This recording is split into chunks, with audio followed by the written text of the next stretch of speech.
O Atlas da Violência de 2019 revelou que 75% das vítimas de homicídio no país são negras. Houve uma piora na desigualdade de mortes do ponto de vista racial no Brasil.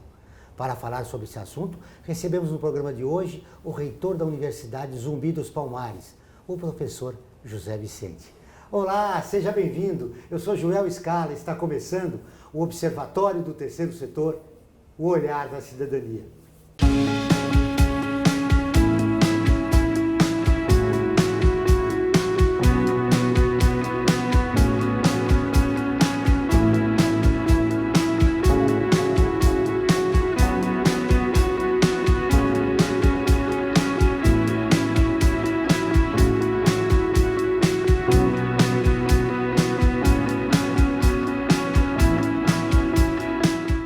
José Vicente é advogado e diretor da Sociedade Afro-Brasileira de Desenvolvimento Sociocultural e membro fundador do Instituto Afro-Brasileiro de Ensino Superior, mantenedor da Faculdade Zumbi dos Palmares. José Vicente, seja bem-vindo ao Observatório. Eu que agradeço, uma grande alegria e uma grande satisfação de poder conversar um pouco sobre esse tema tão relevante, tão oportuno neste ambiente, que é um ambiente de muita qualidade da comunicação. Pelos dados do Atlas da Violência 2019, há um processo de exclusão da população negra de baixa renda. Nós estamos repetindo os erros e os equívocos do passado e agora ainda estruturado em cima de uma situação política, econômica muito profunda, muito intensa, que tem repercutido de uma forma muito violenta esses dados da exclusão em todos os brasileiros, sobretudo aqueles daquelas franjas sociais, coloquemos assim, aquelas minorias mais vulneráveis, e quando você faz o recorte de minoria, de vulneráveis, obrigatoriamente você identifica o negro, E então a repercussão dessas ocorrências e os efeitos disso na comunidade negra, que sempre foi de uma forma permanente, latente, intensa, agora ganha esses ares aí de quase tragédia. A política socioeconômica do atual governo ampliou a desigualdade. Qual é a saída para essa população de baixa renda negra que sofre com as consequências?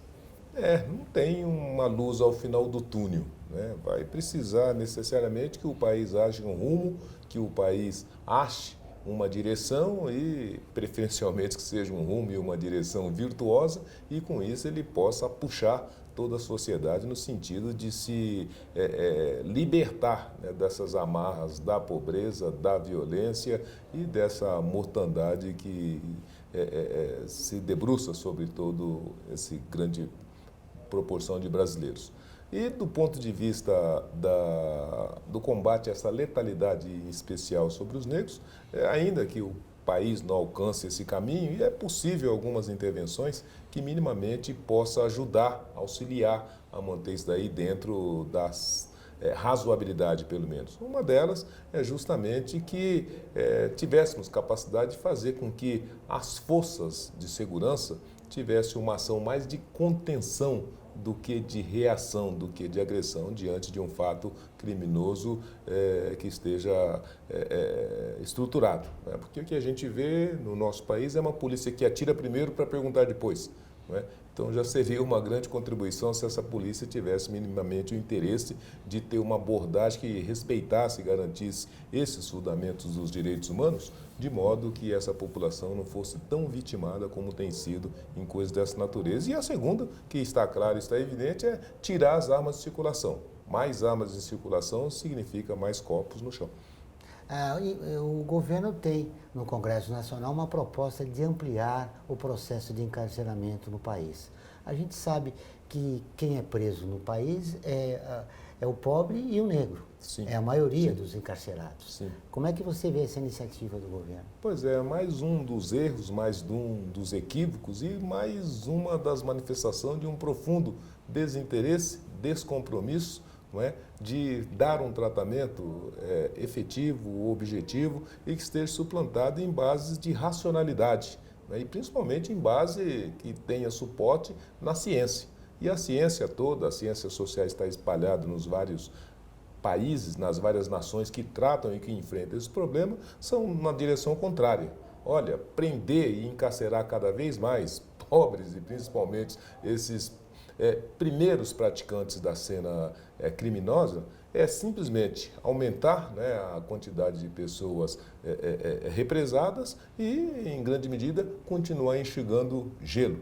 Não é? Porque é impossível você encarcerar metade da população que está direto ou indiretamente dentro dessas condutas por conta de uma sociedade, de uma situação socioeconômica que está latente no país momentaneamente. E não resolve o problema da desigualdade no país? Não resolve nada. Na verdade, ela pratica mais injustiça por dois motivos. Primeiro, que ela não permite um tratamento de qualidade para essas pessoas que chegam ao sistema carcerário. Segundo, que esse sistema carcerário, nessa proporção de pessoas, não consegue produzir nada daquilo que é o seu pressuposto, ou seja, de ressocializar esse indivíduo. E terceiro, ainda pratica essas ocorrências, essas manifestações de uma ilegalidade terrível, né? Nós sabemos que no nosso sistema carcerário, praticamente metade daqueles que estão recolhidos até hoje sequer foram denunciados, até hoje sequer foram levados à barra dos tribunais. Então, se transformou num ambiente, num espaço de produzir mais ilegalidade, mais desigualdade e mais injustiça. E essa situação leva-nos a perguntar, e políticas públicas que foram desenvolvidas por governos anteriores e que agora foram interrompidas em relação à desigualdade racial no país? Pois é, no macro, poucos foram os governos que produziram políticas públicas com profundidade e com capacidade de melhorar os indicadores que aí estão, diga-se de passagem. É lógico que nós tivemos intervenções um pouco mais aprofundadas aqui, um pouco mais aprofundadas ali, mas foram intervenções de superfície. O que nós temos de mais vistoso aí são as cotas, né, para negros nas universidades, nos concursos públicos. Mas diante do que é essa trajetória, esse histórico, do que é as demandas, ou melhor, do que são as demandas e as necessidades desse tema, não é? Do ponto de vista dessa estruturação do país, daí é alguma coisa que nem se computa, não se releva, não se coloca em consideração. De modo que aquelas ações que precisava mesmo de ser atacada com virulência, com rigor, né, em profundidade, para efetivamente entregar uma situação socioeconômica melhor para essa comunidade, nenhuma delas, nenhum dos governos que vieram até aí fizeram. O que veio agora parece não muito disposto, de modo que, passado agora esses primeiros 131 anos da abolição da escravatura, o negro continua onde sempre esteve, separado e desigual. É uma política de exclusão, né, que existe no país e que precisa acabar com isso, porque nós precisamos, enquanto país, respeitar os direitos humanos. Todas as terças e quintas-feiras, ao vivo, às 14 horas, tem programa de rádio Observatório do Terceiro Setor, onde recebemos especialistas que, junto com os ouvintes, debatem os principais temas da atualidade e do terceiro setor.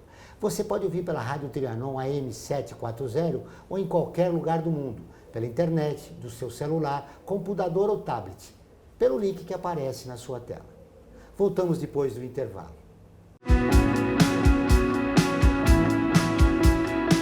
A FIA é muito mais que uma escola de negócios. É graduação, pós-graduação, MBA, mestrado e consultoria para empresas. Isso faz diferença. Conheça a FIA. Olá, eu sou Laura Gelbert, da ONU News. Notícias das Nações Unidas e do mundo você acompanha na página e nos programas do Observatório do Terceiro Setor, parceiro da ONU News. E para acompanhar diretamente a ONU News em português, acesse nossa página e redes sociais. Até lá!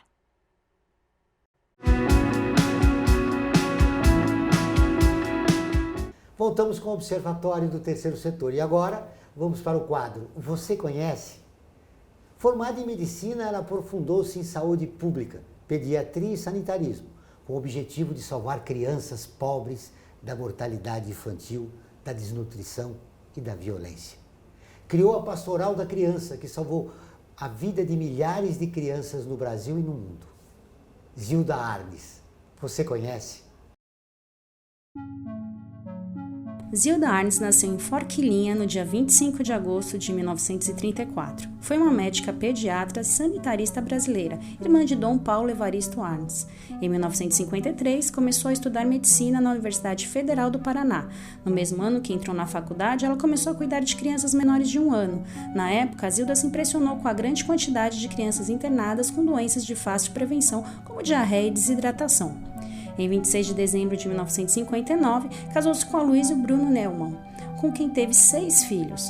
Formada em medicina em 1959, aprofundou-se em saúde pública, pediatra, sanitarismo, visando a salvar crianças pobres da mortalidade infantil, da desnutrição e da violência em seu contexto familiar e comunitário. Compreendendo que a educação revelou-se a melhor forma de combater a maior parte das doenças de fácil prevenção e a marginalidade das crianças. Para melhorar a sua ação, desenvolveu uma metodologia própria de multiplicação do conhecimento e da solidariedade entre as famílias mais pobres, baseando-se no milagre bíblico da multiplicação dos peixes e pães que saciaram 5.000 pessoas, como narra o Evangelho de São João. Sua experiência fez com que, em 1980, fosse convidada pelo governo do estado do Paraná a coordenar a campanha de vacinação da SEIB para combater a primeira epidemia de poliomielite que começou em União da Vitória, criando um método próprio, depois adotado pelo Ministério da Saúde. No mesmo ano, foi também convidada a dirigir o Departamento Materno-Infantil da Secretaria de Saúde do mesmo estado, quando então instituiu, com extraordinário sucesso, os programas de planejamento familiar, prevenção do câncer ginecológico, saúde escolar e aleitamento materno. Em 1983, a pedido da CNBB, criou a Pastoral da Criança, juntamente com o presidente da CNBB, Dom Geraldo Magela, cardeal Agnello e arcebispo de Salvador. Após 25 anos, a pastoral acompanhou mais de 1.816.000 crianças menores de 6 anos e 1.407.000 de famílias pobres em 4.060 municípios brasileiros. Neste período, mais de 261.000 voluntários levaram solidariedade e conhecimento sobre saúde, nutrição, educação e cidadania para as comunidades mais pobres, criando condições para que elas se tornassem protagonistas de sua própria transformação social. Para multiplicar o saber e a solidariedade, foram criados 3 instrumentos utilizados a cada mês: visita domiciliar às famílias, dia do peso, também chamado de dia da celebração da vida, reunião mensal para avaliação e reflexão. Em 2004, recebeu da CNBB outra missão semelhante: fundar e coordenar a Pastoral da Pessoa Idosa. Atualmente, mais de 100.000 idosos são acompanhados mensalmente por 12.000 voluntários de 579 municípios de 141 dioceses de 25 estados brasileiros. Zilda Arnes encontrava-se em Porto Príncipe em missão humanitária para introduzir a Pastoral da Criança no país. No dia 12 de janeiro de 2010, pouco depois de proferir uma palestra, o país foi atingido por um violento terremoto. Zilda foi uma das vítimas da catástrofe. Zilda recebeu diversas menções especiais e títulos de cidadã honorária no país. Da mesma forma, à Pastoral da Criança foram concedidos diversos prêmios pelo trabalho que vem sendo desenvolvido desde a sua fundação. Em 2012, numa seleção por um formato internacional, Arnes foi eleita a 17ª maior brasileira de todos os tempos por sua dedicação ao combate à fome e à pobreza. Esse pioneirismo em relação à saúde pública da Zilda Arnes deu uma nova visão a políticas públicas no país, né? Ela não só estimulou que pudesse ser estruturada novas tecnologias, né, novas metodologias de tratar com essas demandas e necessidades dessa primeira idade, né, da saúde infantil, mas ela também construiu um case internacional fabuloso e inédito, né, de doação, de sacerdócio, de preocupação com o outro. Então, é uma mulher fantástica que, infelizmente, teve essa morte triste que teve, mas fazendo aquilo que era o seu desígnio, aquilo que estava colocado como propósito, e tomara que ela possa continuar inspirando pessoas no Brasil e no mundo a ter uma atitude, uma postura como foi a dela.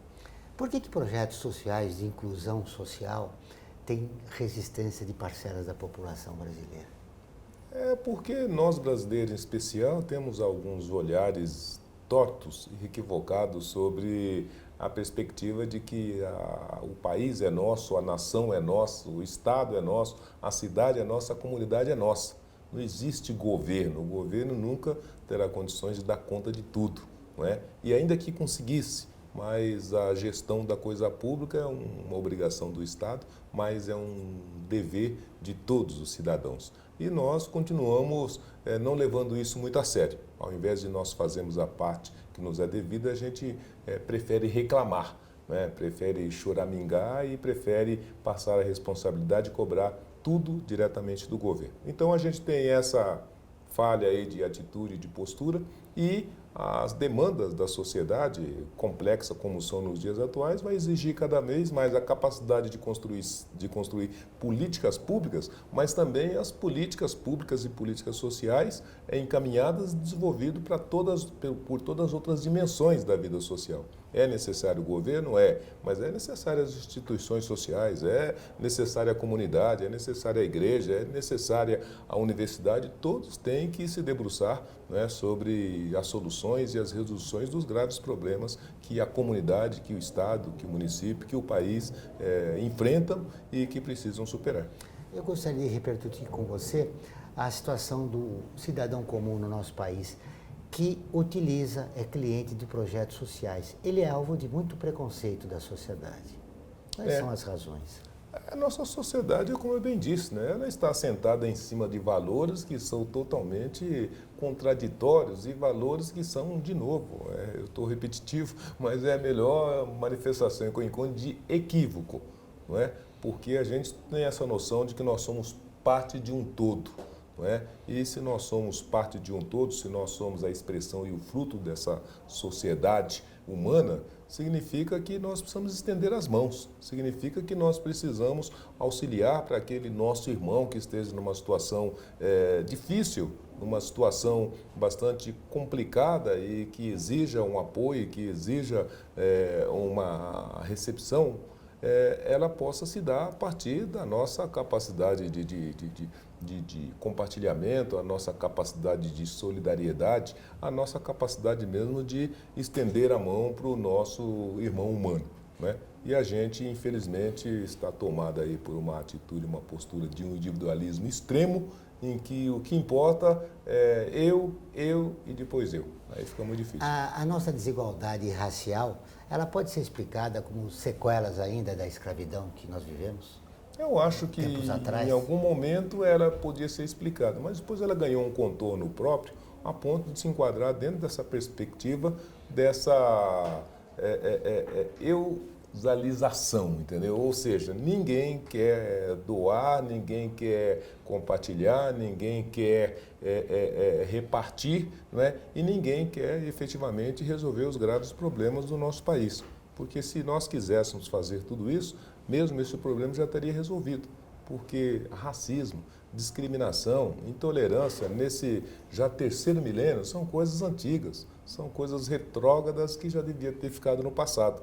Mas nós não conseguimos nos libertar disso ainda e por causa, fundamentalmente, dessa atitude equivocada, a gente continua não só tendo isso para debater e para resolucionar, como a gente continua entendendo que fazer, né, qualquer tipo de movimento de recepcionar, qualquer tipo de movimento de trazer para o mesmo exercício da cidadania parte dos brasileiros que estão fora por conta do racismo e discriminação, acaba sendo um favor, né, acaba sendo fazer demais, acaba sendo uma apropriação, uma condição indevida. Então, quando a gente tiver um crescimento espiritual que supere esse tipo de coisa, essas ações, essas manifestações serão compreendidas com mais tranquilidade. Está aí o que algumas pessoas dizem, que o Brasil é um país atrasado. Um dos motivos é o que você acabou de falar, né?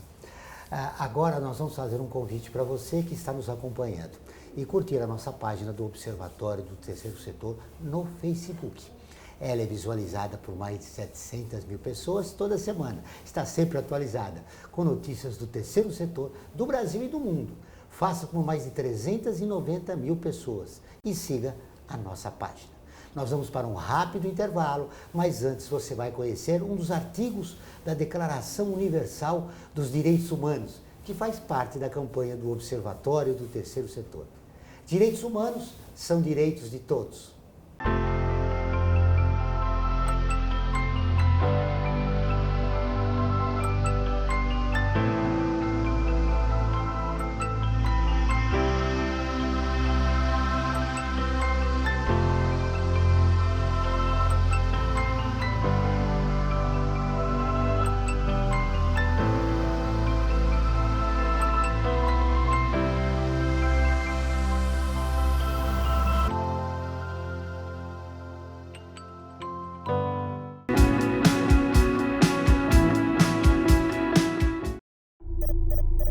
internacionalizar a economia afeta o seu emprego? Para onde vai o Brasil? Ter opinião sem análise é só repetição, repetição, repetição, repetição, repetição, repetição, repetição, repetição, repetição. Informação é importante, análise é fundamental. Le Monde Diplomatique Brasil, independente e crítico.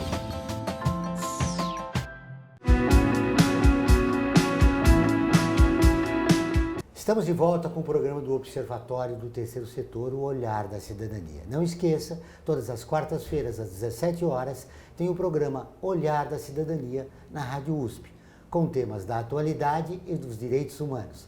Anote, todas as quartas-feiras, às 17 horas, na Rádio USP, em São Paulo, 93,7 FM, em Ribeirão Preto, 107,9 FM. José Vicente, a população negra é subrepresentada, é a maioria, né, do país, segundo os últimos dados do IBGE. Ela é subrepresentada no Congresso Nacional, nos cargos de mando do Poder Executivo e no próprio Judiciário. Nós sabemos que as razões são históricas, mas como mudar essa realidade? Pois é, primeiro você tem completa razão. De fato, esse é o estado da arte, né, no nosso país e nos espaços públicos e privados em que se faz a anotação da presença do negro. Mas eu diria que nós continuamos sendo vítimas de um processo histórico terrível que desqualificou, que desumanizou e que naturalizou, não é, os fundamentos daquilo que era a escravidão, ou seja, o racismo e a discriminação. E passado aí mais de um século, nós não tivemos capacidade nem competência para dar um salto sobre essa situação e produzir uma realidade diferente. E o que nós temos hoje, então, é reflexo do que foi o passado, mas é também uma manifestação do que é o presente, porque nós temos ainda uma atitude, uma postura, em sua grande medida, movida pelo racismo, seja individual, seja pelo racismo social, seja pelo racismo estrutural, aquele que é, né, reproduzido todos os dias pelas nossas estruturas, pelas nossas instituições. E o resultado direto disso, o efeito disso tudo, é a exclusão total do negro da participação da vida pública, da participação das oportunidades sociais e da participação e usufruto mesmo dos direitos humanos. Porque, veja, mesmo aqueles direitos humanos mais comezinhos não alcançam o negro quando ele esteja tolhido por um olhar e por uma atitude, seja do Estado, seja da sociedade, estruturada em cima do racismo e da discriminação. Então, a não presença, a invisibilidade ou a exclusão parcial ou total do negro na sociedade brasileira é a manifestação mais objetiva de quanto o racismo e também a discriminação continuam sendo forças presentes na nossa sociedade. Isso explica por que a raça negra aqui no Brasil é dividida?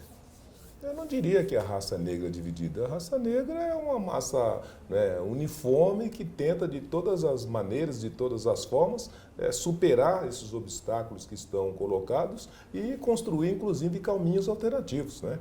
Veja, quando nós estamos falando de cotas, quando nós estamos falando dessas poucas medidas que a sociedade ou o governo colocou à disposição desse público, nós não estamos dizendo que foi uma luta da sociedade. E dizendo que foi uma luta dos negros que desde tempos imemoriais estão nas ruas, buscando os seus direitos, buscando as suas justas e legítimas necessidades, demandando todos os espaços para que isso se transforme em políticas públicas. Então eu penso que não.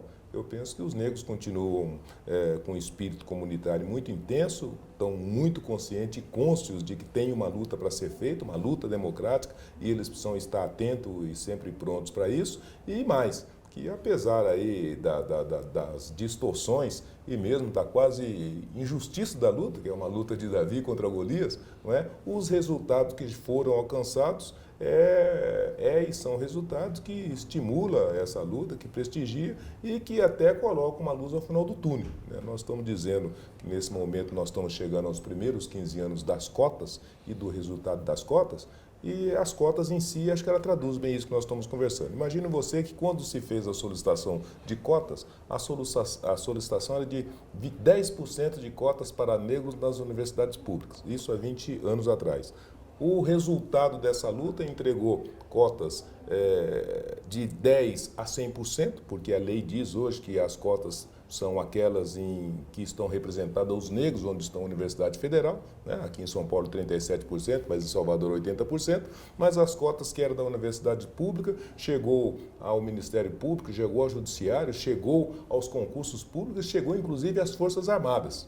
E não foi uma luta de grande parte da sociedade, não. Foi uma luta em que os negros à frente, fazendo suas reivindicações justas, legítimas, conseguiram alterar, inclusive, o panorama da sociedade. Então tem muita luta para ser feita, as vitórias seriam maiores, mais expressivas, se mais brasileiros juntassem-se nessa luta, e elas seriam definitivas se o Estado brasileiro, através das suas instituições, reconhecesse o erro e a forma indevida como esse fato foi tratado até aqui e definitivamente tivesse interesse em fazer com que todos os direitos humanos pudessem estar disponíveis e acessíveis para todos. Com isso, nós não teríamos mais que falar dessa não presença, dessa não visibilidade, dessa não participação igualitária dos negros em toda a sociedade brasileira. Você citou o sistema de cotas, que é um projeto importante de inclusão social dos negros na sociedade.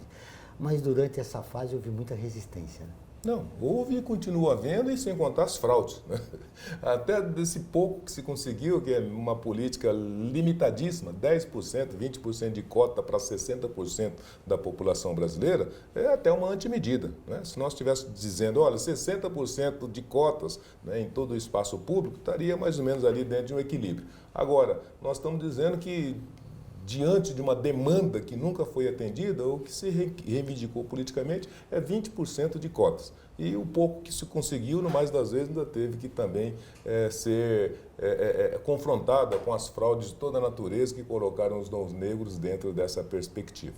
Mas o fato é de que, se é o pouco que se conseguiu em muito pouco tempo também, que foram nesses 20 anos. Né? Então, talvez um indicativo de que se a gente debruçasse de uma forma intensa, mais apropriada, com muito mais responsabilidade e comprometimento, a gente conseguiria rapidamente entregar as respostas que esse tema precisa e que o país pudesse se apropriar. O importante é destacar também os resultados, né?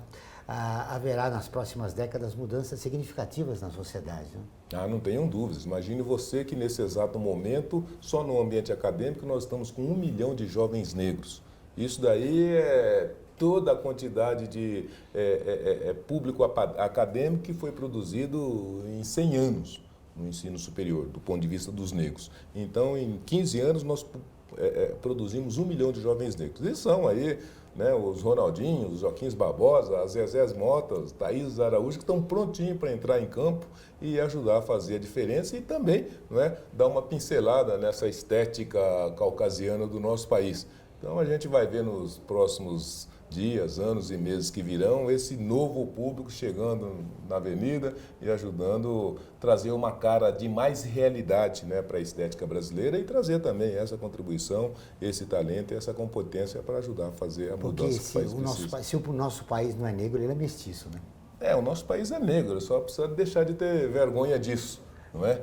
Ele é um país miscigenado de uma mistura de raças em que essa perspectiva precisa ser apropriada por nós e transformar numa ferramenta de valor. O dia que a nossa diversidade se transformar num valor positivo, a gente salta às alturas.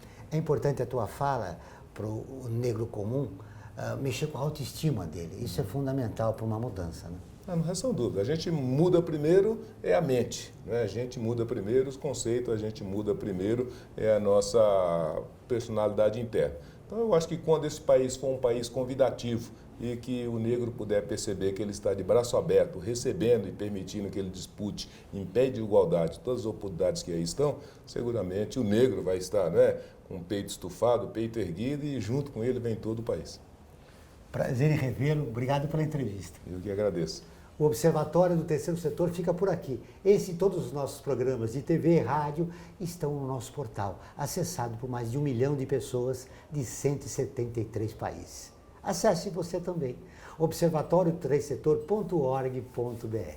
Voltamos na próxima semana, sempre na luta por uma sociedade mais justa, solidária e tolerante. Até o próximo programa.